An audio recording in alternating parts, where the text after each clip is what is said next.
Hey guys, Fantastic Mr. S here again, and you're watching Dangerously Rockin' Reviews!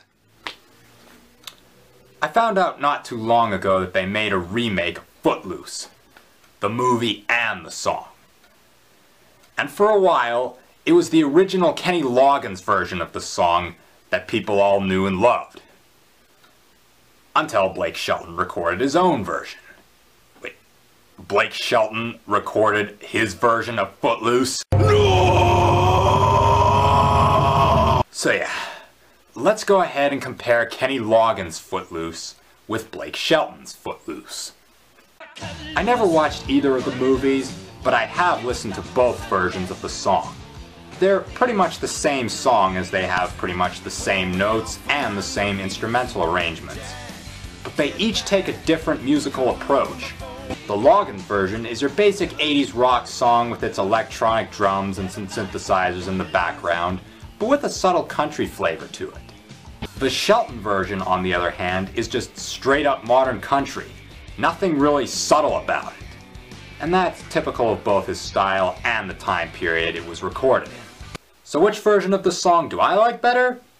The short answer, the Loggins version. 'Cause to me, that's always been the definitive version of Footloose. The long answer? Well, let's start with what else? The intro. Now both versions are kicked off with the drum track, just before the bass line is added on top of it, followed by the guitar riff. And in the Loggins version, yes, it was the 80s, so of course it was going to use electronic drums. But they worked to the song's advantage because there's just something so magical about the instrument tracks and how they work together to keep the beat in place. The aesthetic of it is very much like a mechanism. In the Shelton version, the instrumentation just doesn't have that same magic that the one in the Loggins version had.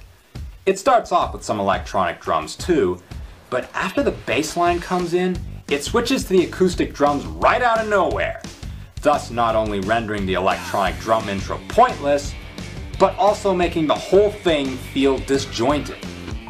On top of that, the pitch in the Loggins version was much higher, which made it sound richer and more godly. The instrumentation in the Shelton version just feels watered down and generic.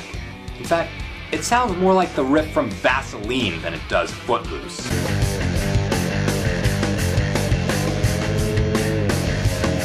And then we have the performances from the two singers themselves. And Kenny Loggins' performance is obviously a million times better than Shelton's. Why? Well, having a higher vocal range than Shelton's certainly helps.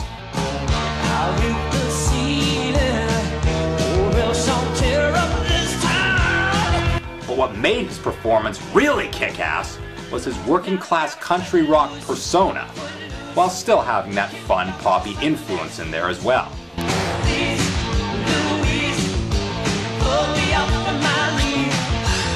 And on top of that, Loggins brought a ton of raw energy to the song. He sounded like he was having fun singing it, and it shows. Blake Shelton certainly has that country persona in there.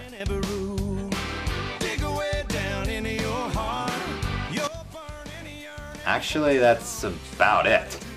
His singing isn't terrible, unlike some bro country artists, but at the same time, it's severely lacking in character and raw energy. In fact, he sounds bored out of his mind.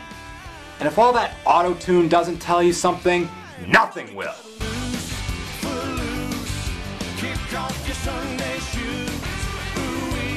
Be more energetic! Also, I like how the bridge was sung by different vocalists in the Loggins version, presumably the other members of his band. I don't know why he went with that, it just sounds cool. And you don't hear that much nowadays.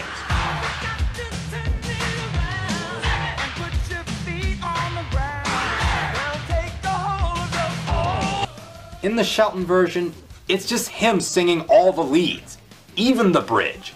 So, how does he try to top the bridge from the Loggins version? With an auto-tuned vocal harmony, of course.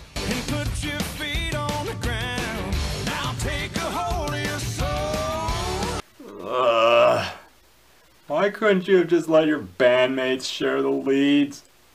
I mean, If you really wanted to pay tribute to the Kenny Loggins version of the song, you would have at least had multiple singers on the bridge. That is the one thing that you do not screw up on. But you did it. Are you proud of yourself now, Shelton? The only aspect in which the Shelton version triumphed over the Loggins version was its music video. In that video, it showed some clips from the 2011 remake movie while having the video set at a drive-in movie theater. That was pretty clever. With the Loggins video, it's just a straight-up montage of clips from the original movie. It looks like something that I could stitch together in my sleep. But putting that aside, what was the point in remaking the song, never mind the movie?